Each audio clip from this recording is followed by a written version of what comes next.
Irmãos, esse mês nós estamos tendo a série de Apocalipse, né? As cartas às igrejas de Apocalipse. E o primeiro capítulo ali da série, a gente viu com o nosso irmão Marcos Soares, a carta à igreja de Éfeso, um chamado de volta ao primeiro amor. Depois a gente viu com o nosso irmão Dirceu, a carta à igreja de Esmirna, né? E o Senhor ali falando com a igreja de Esmirna, olha, vocês passarão por uma tribulação de 10 dias. Ou seja, era uma palavra de encorajamento para que eles permanecessem firmes e fiéis na fé, né? Não negassem a fé. Depois nós tivemos a mensagem à igreja de Tiatira, com o pastor Zen, onde Deus pede ali que a igreja ela fique atenta com a falsa doutrina. Por quê? Porque a falsa doutrina, ela entrando na igreja, ela poderia destruir a igreja. Então Jesus fala, olha, fiquem espertos, né? E depois nós tivemos também com o pastor Zen, no último domingo, a mensagem à igreja de Tiatira. Uma mensagem com chamado à santidade. E hoje nós estamos então no 5º capítulo da série, que também é o antepenúltimo, né? São 7 capítulos aí, e nós vamos então hoje conversar um pouquinho mais sobre esse 5º capítulo. Vamos para a mensagem então? Repreensão e elogio. Duas coisas completamente opostas, mas essenciais. A repreensão corrige, e o elogio anima, incentiva. A repreensão corrige para mudar a rota. E o elogio, ele anima, ele incentiva para continuar, para prosseguir, para avançar. Receber um elogio é muito bom e todo mundo gosta, não é mesmo? Você já pensou aí, você for no médico e ele perguntar para você, olha, como está a sua alimentação? E você responde, doutor, eu estou me alimentando de maneira saudável. E então ele continua, e os exercícios físicos? Você está praticando regularmente? E você responde, claro, doutor. Isso na teoria, tá, irmãos? Claro, doutor, eu estou praticando perfeitamente. Ele olha então para o exame, faz aquela cara de suspense, 5 segundos de silêncio, e então olha para você e fala, parabéns, os seus exames mostram que você tem feito isso. Aquilo vai te dar um ânimo, um incentivo para você continuar fazendo a dieta, ou a alimentação saudável, os exercícios, né? Por quê? Porque é um profissional da saúde que estudou, habilitado, dizendo que o caminho que você está seguindo está correto. E aquilo vai trazer um benefício para você. Então aquilo vai incentivar você a continuar. Ou seja, um elogio é bom e todo mundo gosta. Mas e a repreensão? Quem é que gosta? A resposta é tão óbvia quanto certa. Ninguém, né? E se você já passou por isso, sabe o quanto é desconfortável, o quanto incomoda e o quanto isso fere o nosso ego. Afinal de contas, nós somos perfeitos e nunca erramos, não é mesmo? Então, por que ser repreendido? Não é. Mas parece que é essa a mensagem que transmitimos quando passamos por esse tipo de situação. Quando lidamos com isso. Só que a vida não é fácil para ninguém. E as repreensões começam já desde muito cedo. Desde a nossa infância. Lembra quando você era criança, os seus pais viviam pegando no seu pé por conta das coisas erradas que você fazia? Para os meninos, às vezes era uma briga na escola por conta do futebol. Para as meninas era uma briga porque uma falou mal da outra, uma fofocou da outra. E depois era só puxão de cabelo. Ou às vezes era uma lição de casa que você não fez, um trabalho que valia nota que você não entregou, né? Porque você foi brincar, você foi se divertir. Ou até mesmo uma nota numa prova que era essencial para você passar de ano. Só que, irmãos, quando a gente cresce e vai vivenciando as coisas, a gente vai aprendendo e vai consertando as coisas, não é mesmo? E parece que não vamos mais ser repreendidos, não é mesmo? Não é bem assim, né? Se quando você era criança, você tinha os seus pais para ficar no seu pé quando você aprontava. Agora, depois de adulto, você tem o seu chefe, o seu marido, a sua esposa e até mesmo o nosso pastor que está lá no trabalho, né? E olha, o seu chefe, eu não sei, mas o seu marido, a sua esposa.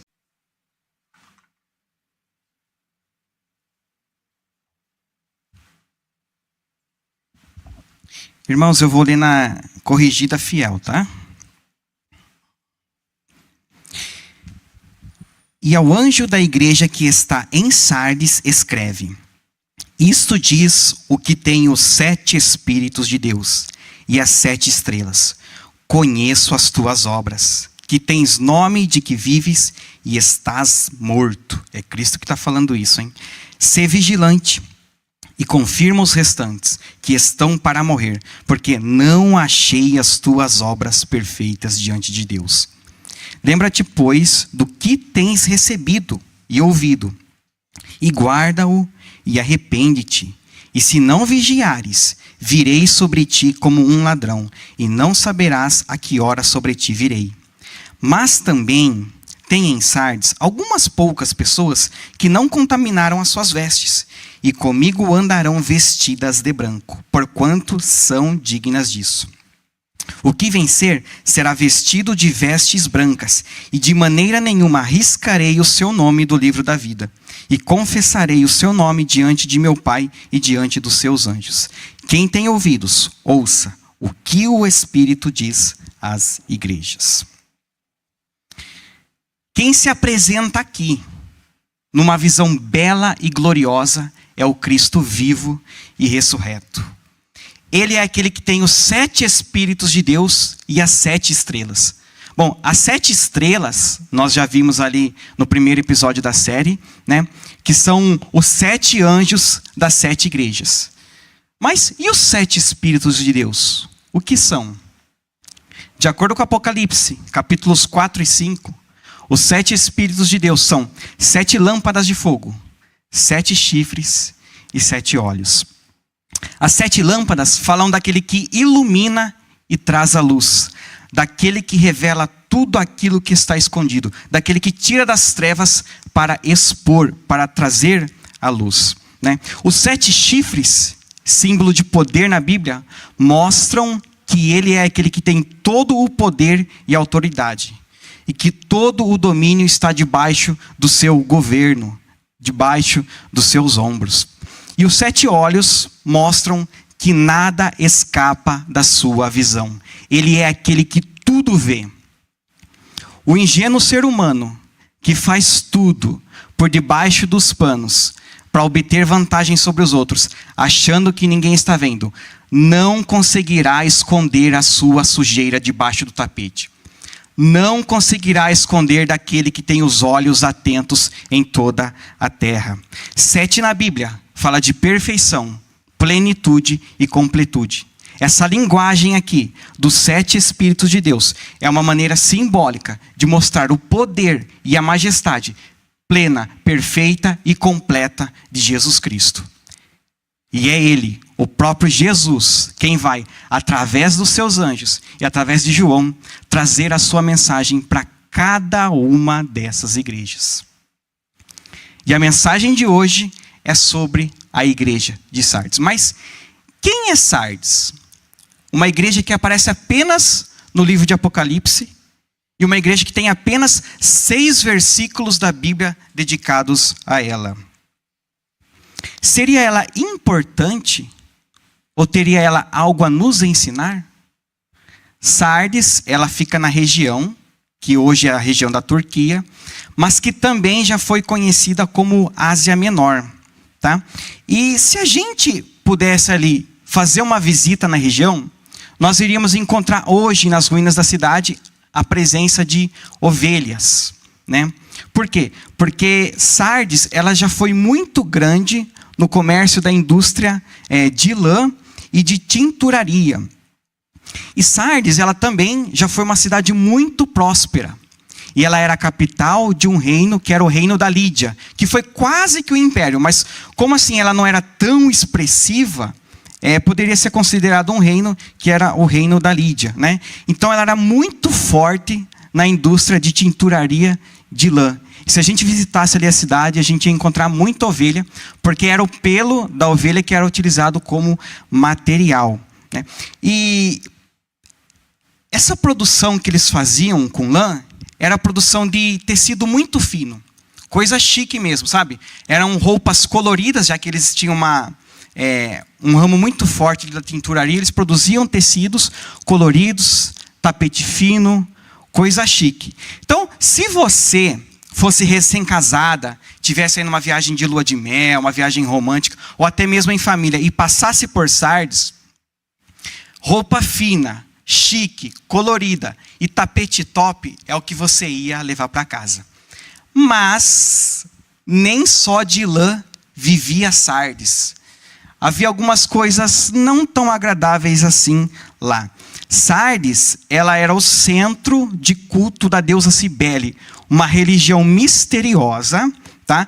Que era composta por rituais sensuais e coisas piores. Essa era a cidade de Sardes. Uma cidade que já foi grande no comércio e na indústria um dia, mas que estava arruinada, que havia perdido tudo isso. E para piorar, no ano 17 depois de Cristo, eles passam por um terremoto que devasta toda a cidade e eles nunca mais conseguem se recuperar. Era essa a situação de Sardes quando João escrevia a sua carta. Uma cidade que já foi bela, que já teve os seus tempos de glórias, mas estava completamente destruída.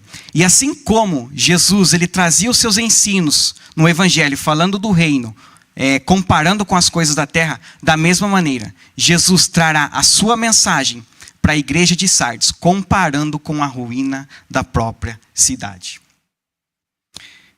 Jesus, que é os 7 Espíritos de Deus, faz a sua análise da igreja de Sardes. E o diagnóstico apresentado não é nada favorável. Aquele que conhece todas as coisas, conhece também as obras de Sardes. E me parece que elas não são nada boas. No verso 1, ele diz que essa igreja tem nome de que vive, mas que está morta. E assim como a cidade de Sardes já foi grande e já teve nome no passado, da mesma maneira acontecia com a igreja de Sardes. Ela até começou bem, só que naquele momento ela não apresentava um bom testemunho. Era uma igreja apenas de nome e que vivia de aparência de reputação. E assim como a cidade de Sardes estava vivendo das lembranças do passado, mas com uma realidade completamente distinta, assim também era a sua igreja. Era uma aparência sem uma realidade. Vivia apenas dos feitos do passado. E a afirmação de Jesus, ela pode até parecer dura, mas ela era necessária. A conclusão, o que Jesus diz é: olha, você está morta. Você tem nome de que vive, mas está morta. Só que, irmãos, alguns só acordam quando são chacoalhados. A gente vê aí, alguns casos médicos, o uso do desfibrilador para trazer a pessoa de volta à vida do paciente em que o coração parou de bater. E aqui parece que Jesus usa o desfibrilador celestial em Sardes para dar um choque de realidade e trazê-la de volta à vida, né? Se Jesus apresentasse um diagnóstico da sua vida hoje, qual seria o resultado? O que será que ele diria para você? Que você tem nome de que vive, mas está morto? Ou será que ele se agradaria de como você tem vivido? A mensagem de Sardes não para por aí. Ela continua. E agora no verso 2, mais uma vez, Jesus vai citar as obras. E ele vai dizer: olha, eu não achei as suas obras perfeitas diante de Deus. E perfeita aqui tem o sentido de íntegra, de completa, né? Ou seja, Sardes não está vivendo, não está entregando o que realmente Deus deseja. Mas o que será que Deus deseja? Lembra do que Jesus disse em Mateus 22, 37? O que será que foi que ele disse? Olha, amarás o Senhor teu Deus com parte do seu coração, com parte da sua alma e com parte do seu entendimento. Foi isso que Jesus disse? Amarás o Senhor o teu Deus com toda a sua alma, com todo o seu coração e com todo o seu entendimento. Deus te quer por completo e Ele não aceita nada a menos do que isso. Não há como viver para dois senhores. Ou você vive para você e para o mundo, ou você vive para Deus. Mas se for para Deus, tem que ser 100%. Parece dura a mensagem, né, irmãos? Mas a Bíblia diz que o pai corrige o filho a quem ama. Provérbios 3:12. E aqui Apocalipse não é diferente. Essa repreensão é um chamado de volta aos trilhos. É para pôr em ordem aquilo que está errado e organizar aquilo que é necessário. O Senhor Jesus chama a atenção de Sardes por amor. E a prova disso é que Ele vai mostrar o que é necessário para voltar aos trilhos. Essa mensagem vale para nós também. De acordo com o texto, 5 coisas são necessárias para que isso aconteça. A primeira delas é vigie. Vigiar é não estar dormindo, é estar acordado. Vigiar é não estar cego, é estar enxergando. Vigiar é estar atento, é ser cauteloso, é prestar atenção. Mas ser atento ao quê? E ser cauteloso com o quê? Em como você tem vivido a sua vida. A pessoa que não está atenta, ela fica vulnerável e pode ser presa fácil do inimigo. E acredite, o seu pai não quer que isso aconteça com você. Por isso ele diz, meu filho, vigie. Lembra de Juízes 16? Sansão e Dalila é um dos exemplos mais marcantes de como a falta de vigilância pode trazer consequências devastadoras. Sansão, um juiz levantado por Deus, capacitado, dotado de uma força sobrenatural, ele é levantado ali para livrar o povo de Israel da opressão dos filisteus. Só que a história você já conhece. Sansão se apaixona por Dalila. Já começou errado aí, porque está se envolvendo com a mulher de um povo incircunciso que não temia Deus. Mas tudo bem, começou errado, né?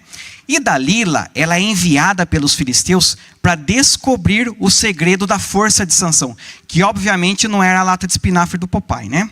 Mas ela queria saber ali qual que é a fonte do poder de Sansão. E o que Sansão faz? Ele começa a dar respostas falsas. Ou seja, ele começa a blefar. Só que parece que ele está brincando com o pecado. Sabe aquela pessoa que fala, olha, até onde eu posso ir que não é pecado? É até essa linha? Eu quero chegar a 1 milímetro dela. Cuidado, irmãos. Cuidado porque a gente pode descarregar. A Bíblia diz, aquele que está de pé, cuide para que não caia. E infelizmente foi isso que aconteceu com Sansão. Cego de paixão, olha só, quem está cego não está enxergando. E quem não está enxergando não está vigiando. Cego de paixão, Sansão falha. Né? E primeiro ele fala, olha, se me amarrarem com cordas úmidas, eu me torno como uma pessoa comum. Aí ele é amarrado, os filisteus vêm e ele destrói.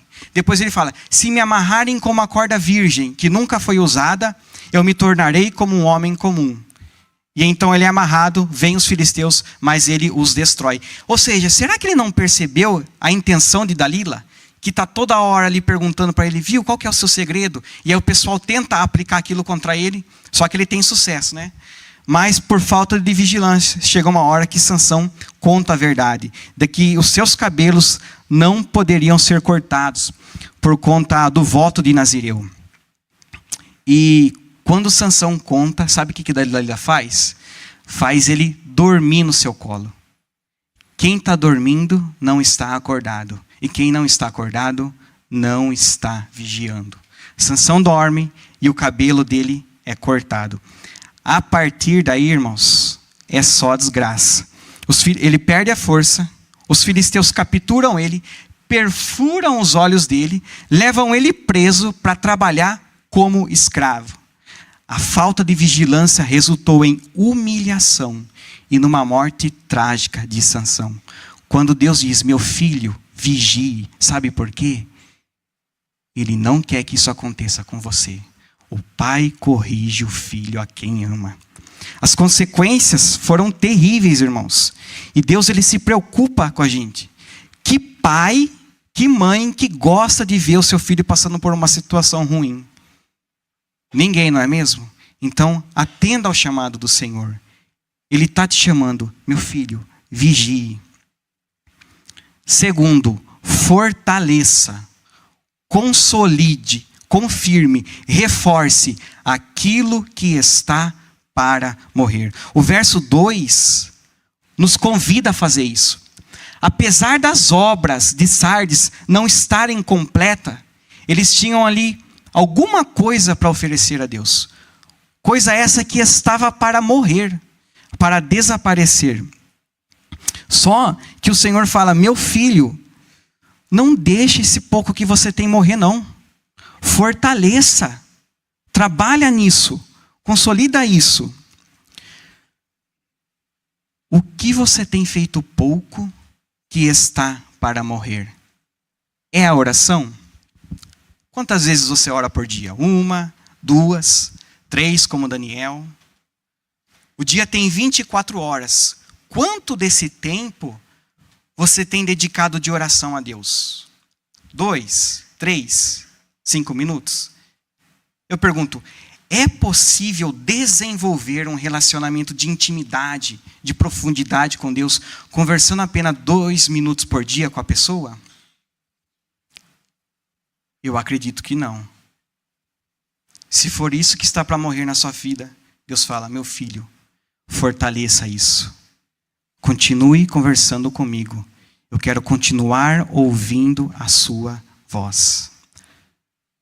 Ou será que o que está para morrer na sua vida é o serviço ao Senhor? Quem sabe quando você se converteu, você era fervoroso na fé, você chegava cedo, trabalhava na igreja, ajudava a limpar, a organizar, participava dos cultos evangelísticos, mas o tempo foi passando, você foi se esfriando, hoje eu não vou. E de repente, isso está para morrer na sua vida. O Senhor te chama, meu filho, fortaleça esse pouco que ainda resta. Ou ainda, será que o que está para morrer na sua vida é a falta da leitura da palavra? Você lê um dia sim, um dia não. Hoje eu estou cansado, amanhã eu leio. Não, eu estou muito ocupado, hoje não dá tempo. Irmãos, cuidado. A palavra do Senhor nos alimenta. E quem está fraco não consegue seguir em frente. Seja lá o que for na sua vida que está para morrer. Falta de oração, serviço ao Senhor, jejum, leitura da palavra. Fortaleça isso. O Senhor te chama, consolida isso. Reforça isso. E eu me agradarei de ti. Terceiro e quarto, lembre e guarde. No verso 3, o convite é para lembrarmos e guardarmos aquilo que o Senhor, aquilo que a gente tem recebido e ouvido do Senhor. Deus não tem deixado a sua igreja ver navios. Ele não desamparou a sua igreja. Ele tem o tempo todo falado com ela e com o seu povo. Falou através dos profetas. Fala através da sua palavra. Nesses últimos dias, nos falou através do seu Filho. E tem nos falado diariamente através do Espírito Santo. Nós temos na Bíblia uma palavra que encoraja, uma palavra que instrui, uma palavra que orienta, uma palavra que exorta, uma palavra que encoraja. Para o dia da dor e da calamidade, temos uma palavra de refúgio. Para as dúvidas e incertezas, temos uma palavra que orienta. Para enfrentar os problemas e os desânimos, temos uma palavra que encoraja. Tudo que a gente precisa está a um folhear dos nossos dedos, ou a um clique dos nossos dedos. Valorize esse tesouro rico que o Senhor deixou nas suas mãos. Faça bom uso deles. Mas o verso 2 não convida apenas a lembrar. Ele convida também a guardar. E guardar implica em experimentar, em vivenciar, em praticar a palavra de Deus. Esse é o convite de Jesus. Lembre que para todos os seus dias, seja de dor, seja de tristeza, seja de medo, Ele tem uma palavra. Mas a gente só pode lembrar de algo que viveu, algo que ouviu, que leu e que ouviu. Não há como viver, não há como lembrar de algo que nunca se viveu. Por isso, lembre daquilo que o Senhor tem falado ao seu coração. Mas não apenas lembre, guarde no sentido de praticar. A gente viu hoje com o nosso irmão Maurício Cantoni que a fé, ela não é um mero exercício intelectual. Mas a fé é a prática daquilo que se acredita, daquilo que se crê. Essa é a verdadeira fé. Então, lembre e guarde da palavra do Senhor. Quinto, arrependa. Bom, depois de orientar a igreja de Sardes a lembrar e a guardar aquilo que o Senhor tem oferecido a ela, o convite agora é para arrependimento. E essa é uma palavra-chave. O perdão está intrinsecamente, inseparavelmente, essencialmente ligado ao arrependimento. É uma condição. Para haver perdão, precisa haver arrependimento. Será, Maurício? Isaías 22, do 1 ao 14. Deus traz uma profecia para Jerusalém por conta do pecado do povo, dizendo, olha, se vocês não se arrependerem, o juízo virá sobre vocês. E se você ler ali, você vai ver que, no verso 2, os habitantes de Jerusalém estavam alegres. Por quê? Porque os homens não morriam pela espada e não eram atingidos pela batalha, ou seja, eles estavam protegidos.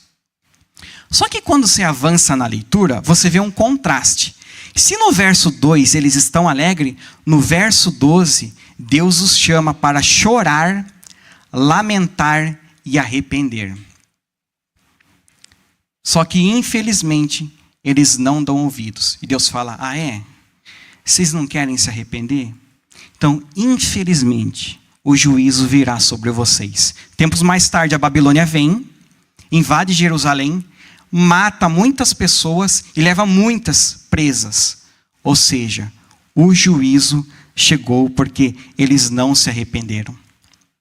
Apocalipse 2, 21, que o pastor Zen leu semana passada. Felipe, pode colocar aí para mim, por favor? Apocalipse 2, 21. Coloca na NVI, por gentileza. Olha o que Deus está falando para Tiatira. E dei-lhe tempo. Deus é longânimo, irmãos. Ele não chega com juízo. Apocalipse, antes dos 7 selos, 7 taças e 7 trombetas, Deus oferece a misericórdia. Só depois ele vem com juízo. Olha lá. Dê-lhe tempo para que se arrependa. O tempo está sendo dado. Olha a continuação. Mas ela não quer se arrepender da sua imoralidade. Ela não quer. Pode continuar, por favor. Por isso, ou seja, porque ela não quer se arrepender, vou fazê-la adoecer. E trarei grande sofrimento aos que cometem adultério com ela, caso não se arrependam das obras incitadas por ela. Outra versão traz, caso não se arrependam das suas obras. Veja, Deus oferece tempo de arrependimento. Mas se ele não acontece, o juízo vem. Porque se Deus é justo, Ele precisa aplicar a justiça. Mais do que pedir perdão, arrepender significa reconhecer os seus pecados e mudar completamente as suas atitudes. E assim como o juízo veio para Jerusalém, Deus diz aqui para a igreja de Sardes, dizendo que se ela não vigiar, Ele virá como ladrão para ela. E de acordo com 1 Tessalonicenses 5, do 2 ao 4, Jesus virá como ladrão para os desobedientes. O Senhor diz para você hoje, meu filho, arrependa. Eu não quero trazer juízo para você. Houve tempo para elas se arrependerem, mas eles não quiseram. O Senhor nos dá um tempo hoje. Irmão, será que é só repreensão que a igreja de Sardes tem? Pode respirar aliviado aí, ó. Ufa, tem elogio e tem promessa também. Se Jesus, Ele usa o contexto histórico para repreender Sardes, Ele faz o mesmo para elogiar. Lembra que Sardes, ela era forte na indústria de lã e tinturaria, né? Mas um dia ela perdeu tudo. E ela vivia das lembranças do passado. Ou seja, ela tinha nome de que vivia, mas estava morta. E foi isso que Jesus falou para Sardes. Você tem nome de que vive, mas está morta. É esse o contexto histórico que Jesus aplica para repreender. E agora, da mesma maneira, Jesus vai usar o contexto histórico, só que para elogiar. Sardes, como eu já disse, ela era muito forte na tinturaria e na lã. Ou seja, ela produzia vestes coloridas, roupas coloridas. Lembre disso, vestes coloridas. E Jesus, Ele vai fazer um elogio dizendo que há em Sardes alguns poucos fiéis que não contaminaram as suas vestes. E esses poucos fiéis andarão com Cristo, não com vestes coloridas simbolizando o pecado, mas com vestes brancas. É isso que está aqui. Você quer andar com Jesus? Não contamine, não manche as suas vestes. O texto ainda diz que aqueles que vão andar com Jesus se acharam dignos. Mas o que é se achar digno? É ter as vestes brancas. E o que é ter as vestes brancas? De acordo com Apocalipse 19:8, as vestes brancas são os atos de justiça dos santos. Mas nós só somos dignos, nós só somos justos. Sabe por quê? Porque Apocalipse 7:14 e 22:14 diz que essas vestes são lavadas no sangue do Cordeiro. As nossas obras que Jesus cobra aqui de Sardes, elas só têm validade porque elas estão sobre o fundamento que é Cristo. É Ele que valida isso. E de acordo com Hebreus 5:9, Cristo é o autor da eterna salvação daqueles que o obedecem. Irmãos, o Senhor te chama hoje para você ter o seu nome escrito no livro da vida. E aquele que tem o nome escrito no livro da vida andará eternamente com Ele. Sabe o que é uma das coisas mais gostosas da vida? É você estar junto de quem você ama. Sua mãe, seu pai, seus filhos. Você já imaginou estar eternamente na presença de Deus? O prêmio, a promessa ao que vencer é que estará com o próprio Deus. Esse é o maior prêmio que nós podemos ter. Essa é a mensagem do Senhor para nós hoje. Vigie, fortaleça aquilo que está para morrer. Lembre e guarde daquilo que o Senhor tem falado ao seu coração. Arrependa daquilo que é necessário, para que você tenha as suas vestes lavadas no sangue do Cordeiro e que você esteja eternamente com Ele. Aquele que tem ouvidos, Ouça o que o Espírito diz às igrejas. Irmãos, por gentileza, fiquem de pé.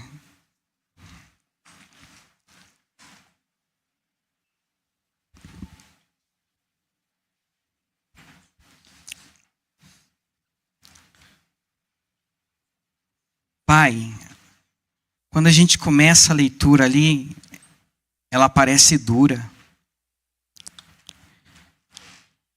Mas, Senhor, a gente viu ao longo do texto que o pai corrige o filho a quem ama. E sabe, Senhor, a gente que é pai, quando a gente vai aplicar uma correção nos nossos filhos, como dói o coração, né, Senhor? A gente não quer fazer aquilo. Mas a gente sabe que se não fizer, as consequências são piores. E o Senhor não quer que isso aconteça com a gente. Por isso o Senhor nos chama a vigiar, Senhor. Obrigado porque o Senhor repreende com amor. E Pai, obrigado pela promessa do Senhor. A gente não consegue mensurar como será a eternidade. A gente tem uma breve suspeita, mas a gente sabe que não passa nem de um fio daquilo que de fato será. Estar na presença daquele a quem amamos por toda a eternidade, com os nossos familiares, sem dor, sem doença, sem morte. Como será glorioso, Senhor. Pai, nos ajuda o irmão que tem as obras que está para morrer a fortalecer, Senhor. Dê forças, Pai. Esse chamado é para isso mesmo. Que o Senhor fortaleça, nos ajude a consolidar, a reforçar aquilo que é necessário. Que a gente possa lembrar da Tua palavra, que não nos deixe desamparados. O Senhor nos orienta quando estamos com dúvida. E Pai, obrigado pelas vestes brancas lavadas no sangue do Senhor. Queremos declarar aqui que nós te amamos, que nós te louvamos, que nós te bendizemos. O Senhor é o amado das nossas almas, o desejado dos nossos corações. Ajuda-nos a vivermos assim, Senhor. Ajuda, Pai, porque somos fracos, falhos. Mas aquele que vive para todo o sempre está conosco todos os dias da nossa vida. Ao Senhor seja dada toda a glória. Amém.